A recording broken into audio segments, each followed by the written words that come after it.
Good afternoon, everyone. Welcome to our 2023-24 Media Day. Appreciate you being here. A couple of housekeeping things before we get into the meat of it. We obviously open training camp on Wednesday with medicals and fitness testing. Thursday will be our first day on ice, both here and at the Ohio Health Ice House, and then it'll also be the first day for scheduled media. As for today's agenda, we will begin with John Davidson and Jarmo Kekalainen. I believe each have remarks they would like to make, and then we'll open it up to questions from you all. When they are finished, we will bring up our head coach, Pascal Vincent, who will also take your questions. And then we were done with the formal press conference portion of the day. We will be bringing up our captain, Boone Jenner, Johnny Gaudreau, Zach Werenski, and Patrick Liney. They will do individual interviews, staggered, over in front of the backdrop to the right here. So, again, thank you for coming, and with that, I'll turn it over to John. Thank you, Todd. Good afternoon. I am very disappointed. We went through a process earlier this summer prior to hiring Mike Babcock as our head coach, but we got it wrong, and that's on us. I can promise you we will learn from this moving forward. I also understand the criticism that we are getting. It is deserved, but all we can do now is learn from it and do everything we can to help our coaches and players get ready for the season. My excitement about our team and what we can accomplish this season has not changed, and we are looking forward to going north. We understand the expectations of ownership, and we will continue to be evaluated every day. That's part of the job.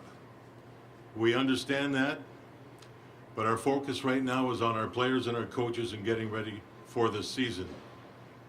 I know this is a major misstep that we have to move past. I would like to thank the NHL, and I would like to thank the NHL Players Association. When we first heard of these issues, when we had discussions with both of those groups, we welcomed an investigation. They were very transparent with the information we received. We digested the information, and from there, in talking with Mike Babcock, we decided there was no going back. The resignation went forward from that point on. We're coming into camp healthy. We have added quality players to our team. We have built a deep and talented group of prospects. We're excited about this team and where we're headed. We have to get through this situation. On a very personal note, this is one of the toughest times I've been a part of in my long dealings and career in the National Hockey League. It's very troubling for me, but we also know and firmly believe that we have a good group. We care about our people. We care about our staff. We've learned a lot as a group. We've learned a lot to help us go forward, and I plan on going forward. Thank you.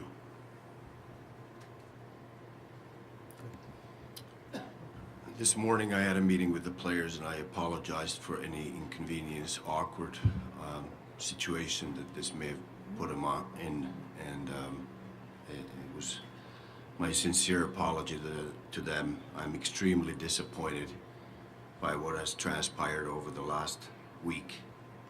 We understood the dynamics of hiring Mike before we did so, and understand the criticism now that it didn't work out the way we had planned.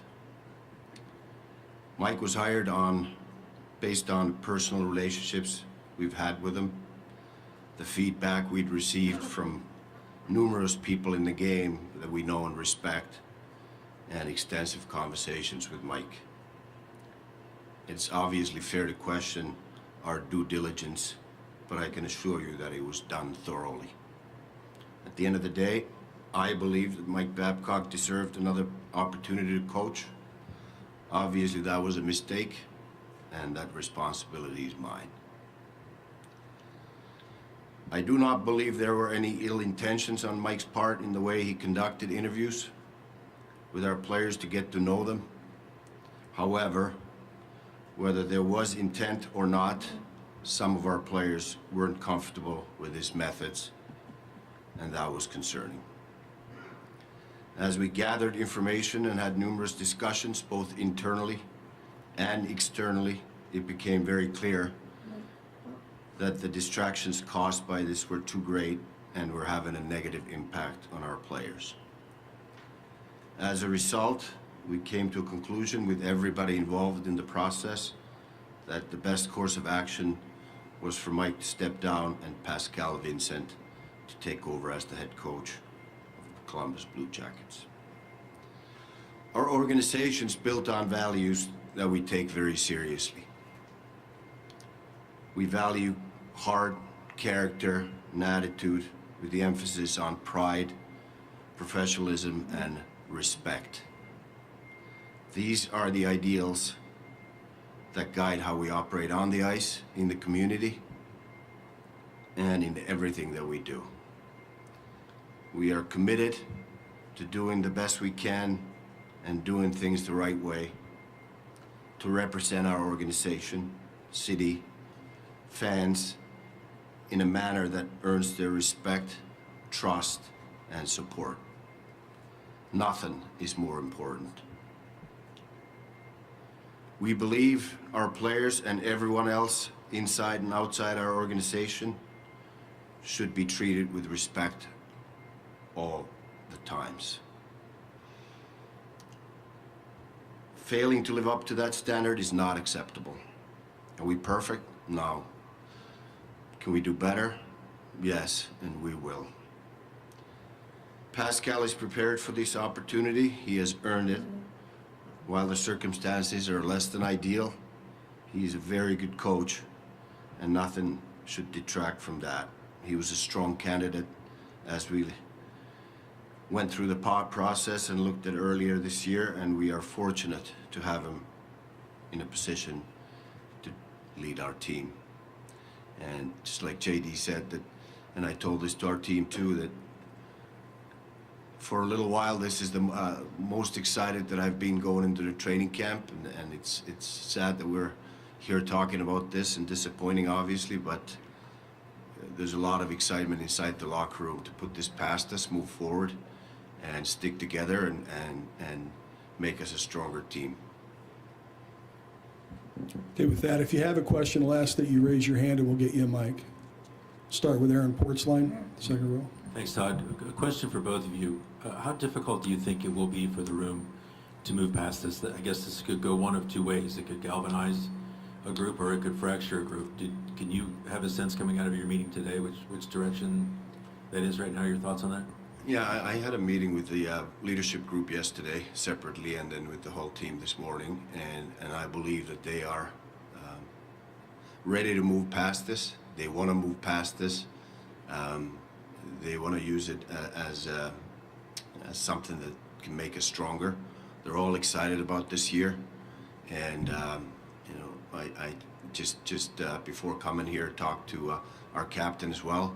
They all want to move forward and just concentrate on what we're here to do, and that's starting tomorrow with the medicals, or Wednesday with the medicals, and Thursday on the ice. Clay Hall. Were you surprised by his protocol with the phone? Had you ever heard of something like this? Yeah, and I went through it with myself too. That was his way of introducing his family, having me introducing my family to him, and personally I had no problem with it, but I can understand that it can put somebody in an uncomfortable and awkward situation. How did the NHLPA motivate? Did they come to both of you and say, hey, you got a problem? Oh, what happened was the PA came in, talked to their players privately, which is absolutely their right. They were in touch with Gary Bettman. They had been in touch with me too, and I helped facilitate making sure this is happening the right way. We're completely open, transparent, want it done properly. I got a call when we were up in Traverse City at our rookie tournament from Gary Bettman. Actually, I was in a restaurant, and I went up running out and sat in the car by myself. There was Gary and his whole staff, including Bill Daly, on the call, and there was the PA staff on the call. And they filled me in with what had transpired through their investigation. And with that, I went to Yarmo and our group, Mike Priest, who represents our ownership, and we started the process of what we were going to do. We had to digest it, figure it out. And with that, Yarmo ended up meeting with Mike Babcock, and basically there was going to be no end to this. This is what we had to do, and the resignation process started at that point. That's the exact traffic. There's no way to resolve it, in other words. No way to resolve it, no, we felt it, we, this is gonna sound a little bit, he was a player, I was a player. We have to understand our players, and it wasn't going to work with our players. It just wasn't going to work, so we had to go forward. Go to Brian Hedger, center back. Either one of you can answer this one. Since this has come out, you've had multiple players, I believe 3 players, Zach Boone and Johnny Gaudreau come out and say they had no problem with the method. Yarmo, you just kind of mentioned it as well. So obviously somebody had a problem with this. Are you guys under the belief that it was more of a perception of how that was done, or was it done differently with different players, if I am making myself clear? Well, I really don't know, because what happened with the PA and the players is their business. I do know that when the whole thing broke, Boone Jenner was very upset that it broke the way it did, and he put a statement out on his own. There's been some perception out there that we had something to do with this stuff. We didn't. Zero, zippo, nothing. And Boone maybe felt that nothing bothered him. It went swimmingly. Other players may have had different opinions, and obviously did. So that's how it works. And when you think of a hockey club with 23, 25 guys, everybody's a consideration. And with that being said, we made our decision and did what we did. One more follow-up on this. There are multiple reports out there of a young Blue Jackets player in a meeting with Babcock, and Mike Babcock is holding his phone for several minutes, maybe up to 10 minutes. Do you feel like that is appropriate, I guess, in that setting?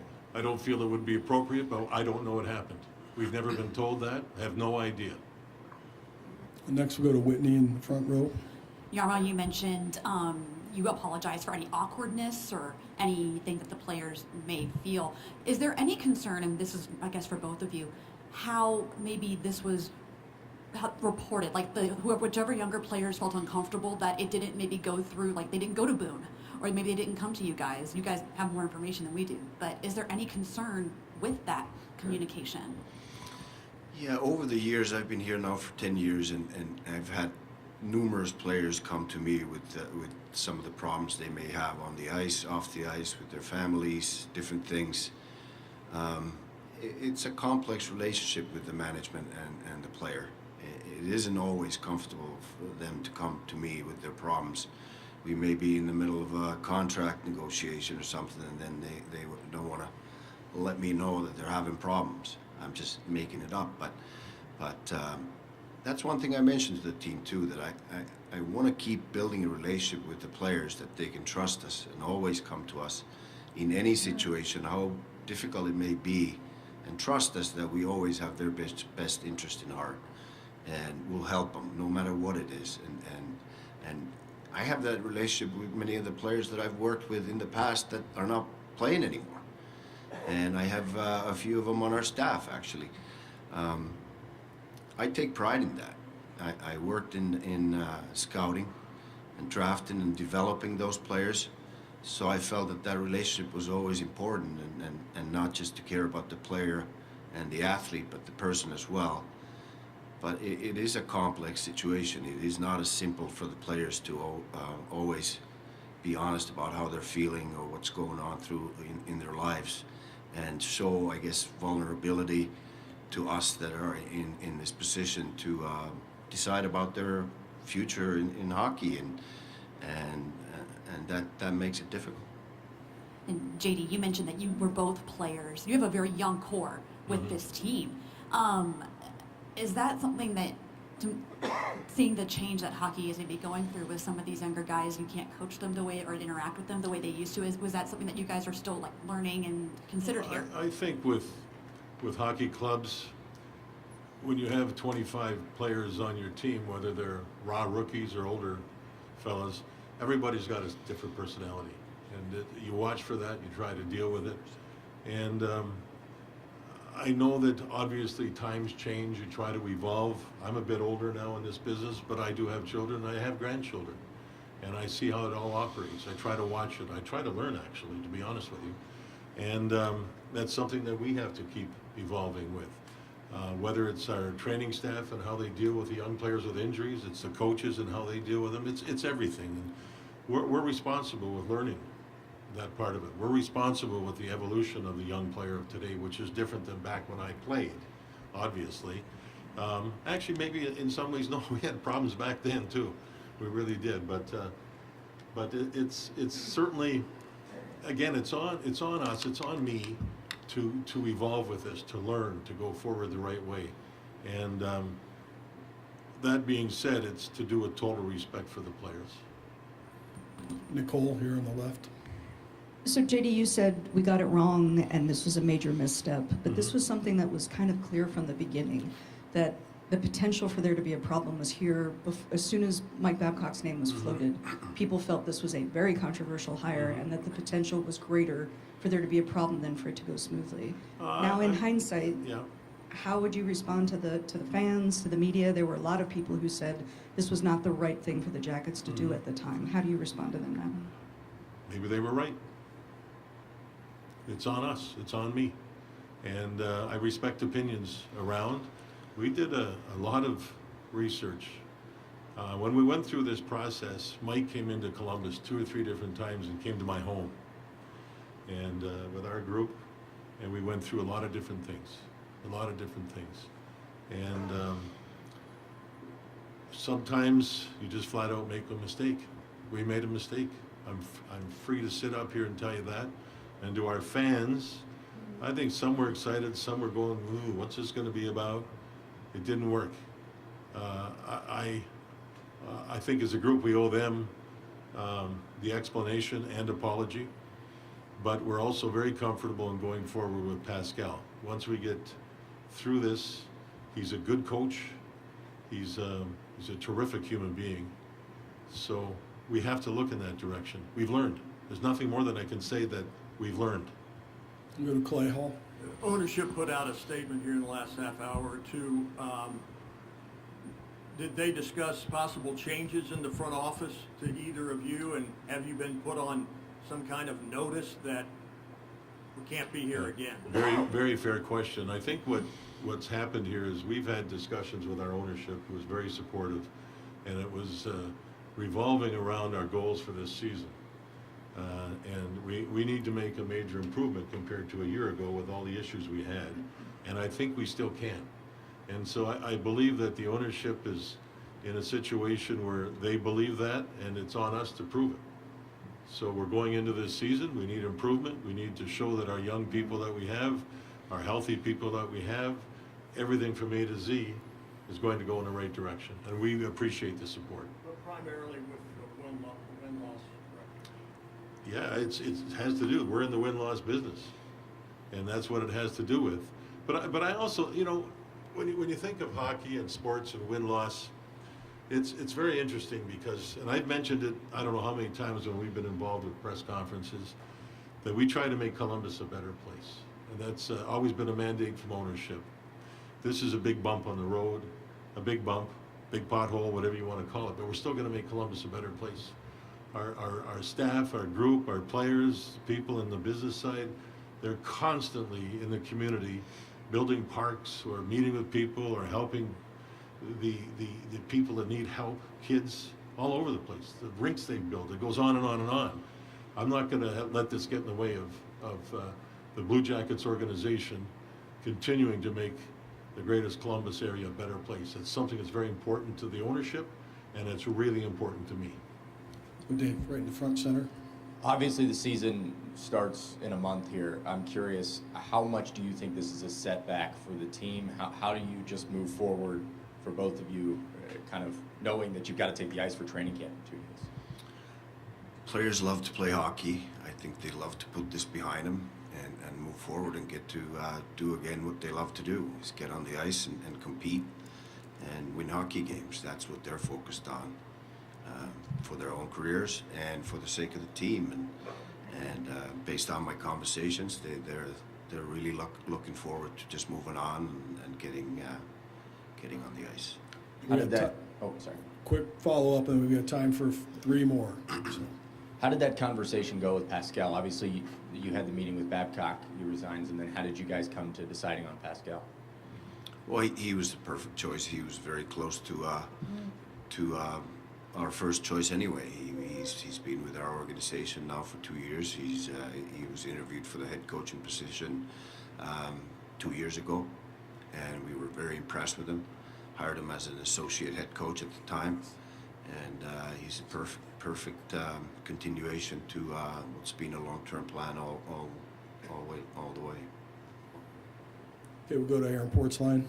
Yarmo, with Pascal elevating to the head coach's job, do you need another assistant, and will you hire from within for that job?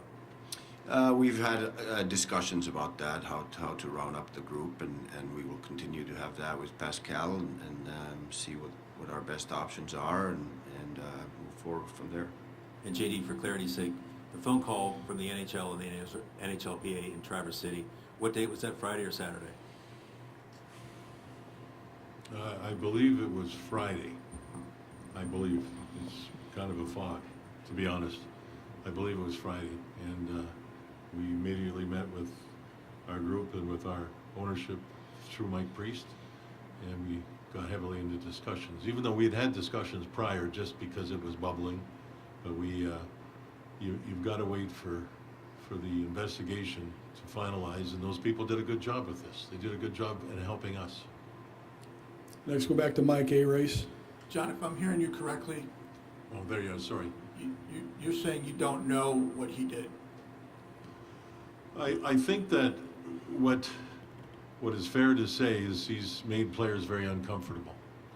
And we just can't continue with that happening. Pardon me? You're not exactly sure how? Is that what you... You know, sometimes when things happen, there's players involved, and that's a private world, and sometimes you need to leave it there. But I do know that there was things that happened, and it's led to this point where we're at right now. His contract going to be honored, or is there show cause grounds within that allows you to terminate it? Yeah, we've had discussions, we've come to an agreement, and we'll just leave it at that. Thank you. Last question will go to Mark Scheig, second row right. Guys, what do you feel like that you learned about the vetting process that you'll do differently in the future to make sure that you have everything kind of in a row when you have big decisions to make? I really felt that we talked to enough people with credibility and people that were respected in the hockey world. Probably extend that and do even more of that. But as I mentioned in my statement, that I can assure you that the due diligence was thorough in talking to several different people in different positions who would work with them as players, as management, as coaches in different settings too, from the national team to National Hockey League to junior years to American League team. So we felt we were thorough, but we're going to be more thorough. Thank you, guys. If you give us a second, we'll have Pascal Vincent up here in a moment.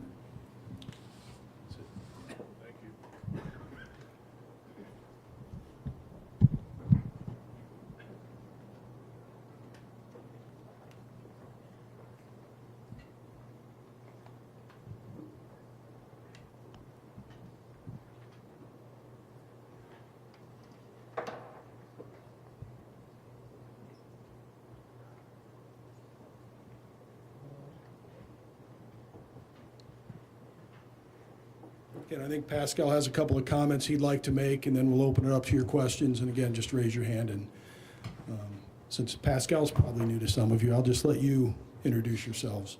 So go ahead, Paz. Well, hello everyone. First of all, I'd like to thank the McConnells, the ownership group, Mr. Priest, JD, Yarmo, for this opportunity.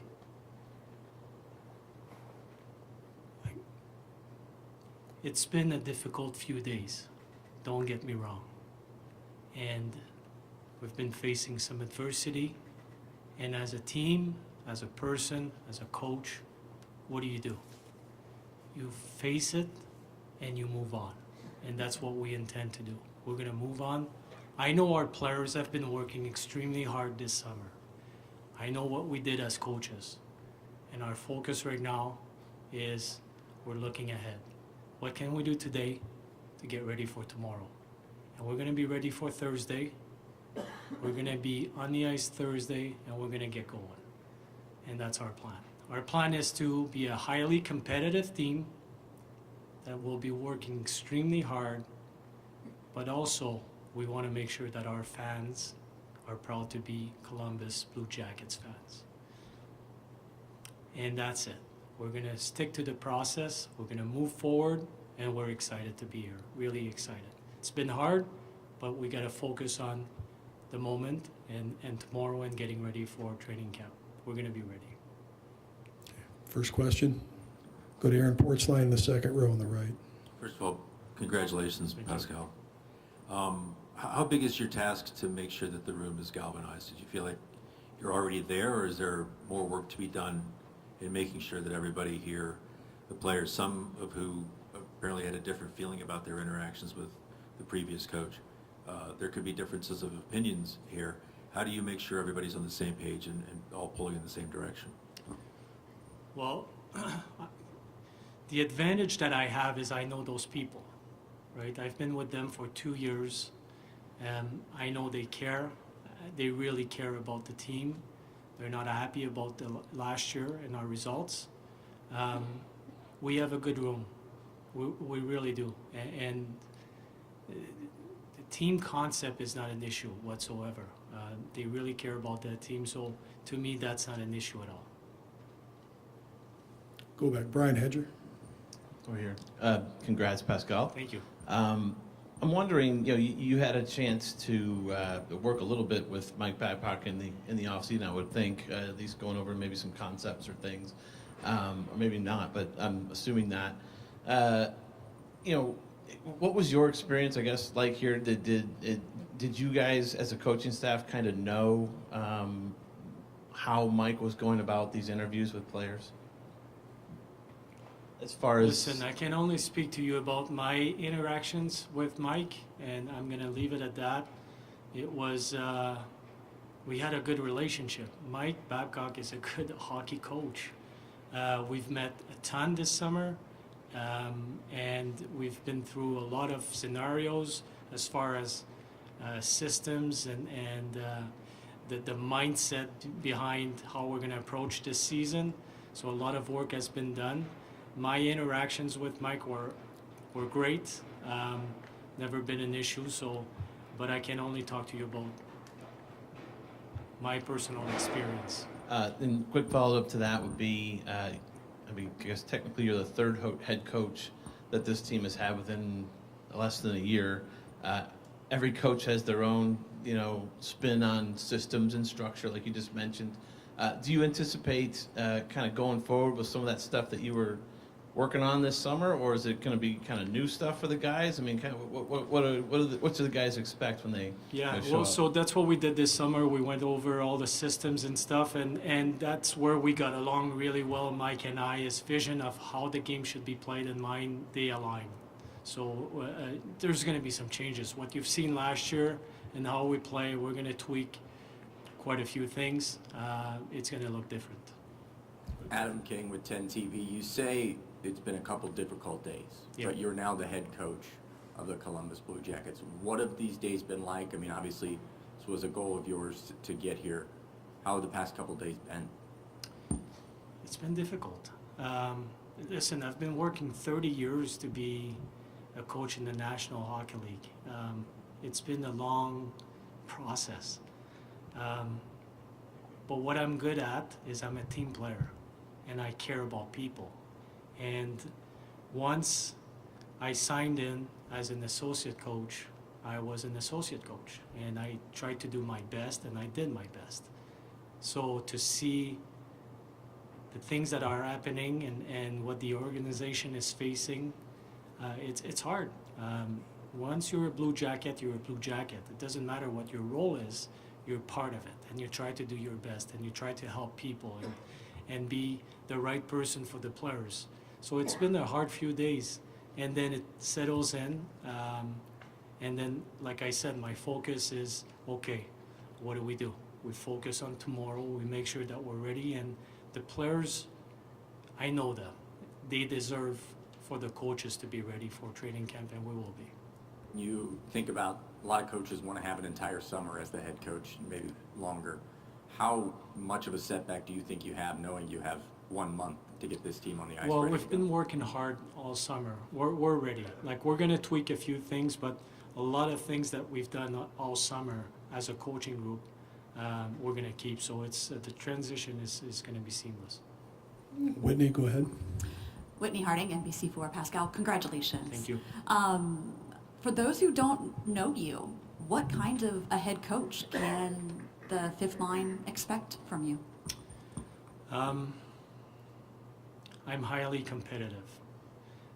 That's one thing, but I know that the process is that's what's gonna bring wins at the end of the day. So I'm really focused on the process, but in a simple way. Let's put it this way. If they work hard, or the players work hard, that's gonna be easy for them. If they don't, then we'll have some chats. But we're gonna be working hard, we're gonna be fast, we're gonna be structured, we're gonna be disciplined, and then we'll deal with the issues one by one, and we're gonna stay in the moment. That's my approach. You've mentioned that you know these guys. Yeah. It sounds like a lot of this has just been a question of communication, understanding. How are you going to keep that communication open? Maybe make it more open than what it was before. Make it so players feel good about coming to you if they have issues or things like that. Yeah, well, it's our job to make sure they feel comfortable in order to do that. But we have that connection with the players, and I'm talking, like, we have a lot of people that are supporting us, and the coaching staff, and Steve McCarthy and Jared Bull and all those guys, they have really good relationships with the players. I do as well. And so I think is the one thing that we need to do is we have a plan, we're going to agree on a plan, and we're going to evaluate the players on those concepts and keep the door open. I mean, it's an open door policy. I've always worked that way. We have good conversations. Sometimes they're hard conversations. They need to happen. But if the player knows that you have his best interest at heart, I think it opens up a lot of, the gray area disappears. We know we care. They know we care about them.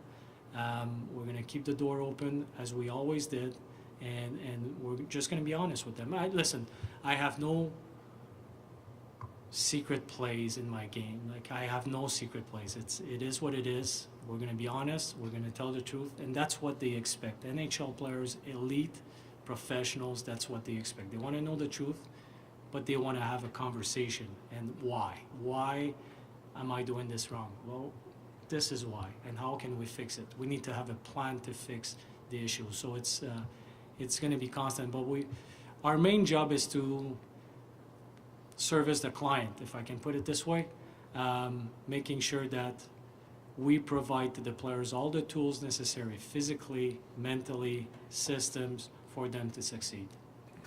Go to Mark Scheig, second row right. Hey Pascal, Mark Scheig from the Hockey Writers. How did the team approach you about the job, and when did you know that you were getting the job? Jarmo pulled me aside, and we spoke in Traverse City. I mean, we know each other for quite some time now, so it was a pretty quick conversation. And you obviously went through the interview process here as well, where you could have been selected over the summer. Just what stands out about Columbus that makes it a special place for you? Oh, well, how much time do you have? I love this city. I fell in love with Columbus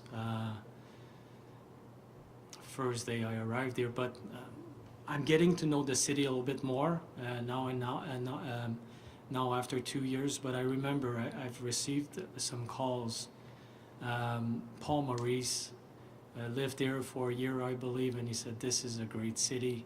I've had lots of people that know about the city told me this is a great city, but until you experience it yourself, you don't know. This is a great city. I was amazed by the fans last year showing up. They care about their team. I think the facility is great. As a coach, having the 2 rinks in the same building makes a huge difference. Everything about it is, for me, is fantastic. The location of the city compared to the other teams. My family in Montreal, my parents, not too far. This is a great city, and that's one thing that we intend to do. I mean, we want to put Columbus on the map a little bit more, making sure that we're recognized, because the market of Columbus is amazing. I truly believe that. Go to Nicole Kraft, second row left. Hi, congratulations. Thank you. I'm Nicole Kraft with the Associated Press. JD and Yarmo both said they learned a lot from this, and I'm curious what you learned from this experience that you've now gone through to get to this point. Well, things change quick, and what I've learned is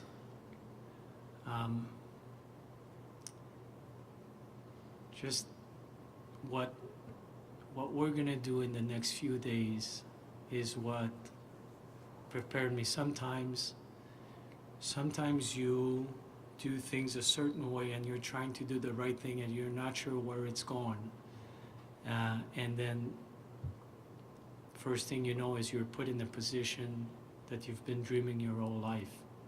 And what I've learned is, if you do the things the proper way and you do it for the right reason, with the right intentions, you're ready when the opportunity is presented, and that's how I feel today. Clay Hall, first row right. Pascal, when did you speak to the team as a group for the first time? Briefly this morning after Yarmo. And you sense, because you've been here, you feel acceptance right away? I do. You do. That's no doubt. Did you feel you had to apologize as others did, or it's time to turn the page? Well, for me as a coach, it's just let's focus on today and tomorrow. If I do something wrong, I will apologize. Trust me. But today was let's go. Sorry about this, what's happening. I'm part of the organization. I'm telling you, it was a hard day, few days for all of us. It really was. But our job is to making sure that that's taken care of, and let's go. Got time for a couple more. Go to Brian Hedger, center back. Pascal, I'm wondering, there's the last few years, a lot goes around about younger players and how it might be different to coach them than it used to be, or harder or something. I know you have an extensive history of coaching with younger players at the junior level in AHL, trying to help them to. I'm wondering how important you think that will be, and how much you can lean on that with what's probably going to be another younger team. I know that's the perception, but I don't think it's necessarily, and I appreciate the question. What I do is I try to get to know the people I work with. And whether you're 18 years old or 30 years old, you're an individual with different needs and a different perception and a different brain. So I'm trying to understand how they function and adjust according to them, and try to be the best coach for them. Because I think leadership, it's all about empowering people. And how do you do that is you get to know them, what they're good at, and push that forward. I don't care about age, to be honest with you. Yes, we do have younger players. If you're a hockey player, you're a hockey player.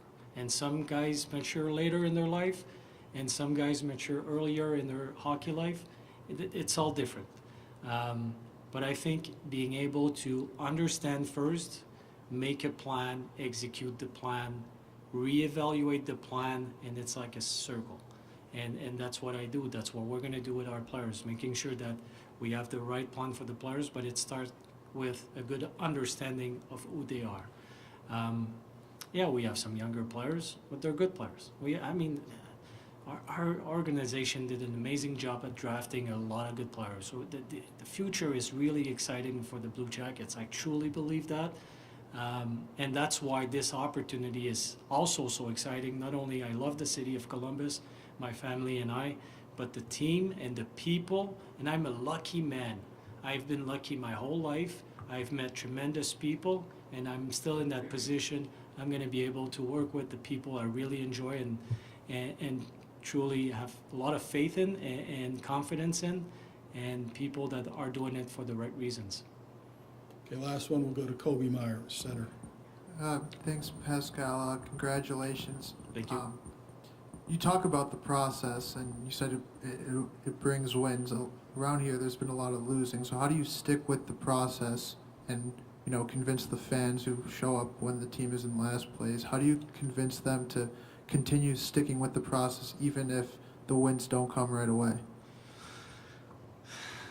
I like it. I do. I've had that conversation. Jared Bull lives here. He's lived there. He's played for the team. He wore the Blue Jacket jersey.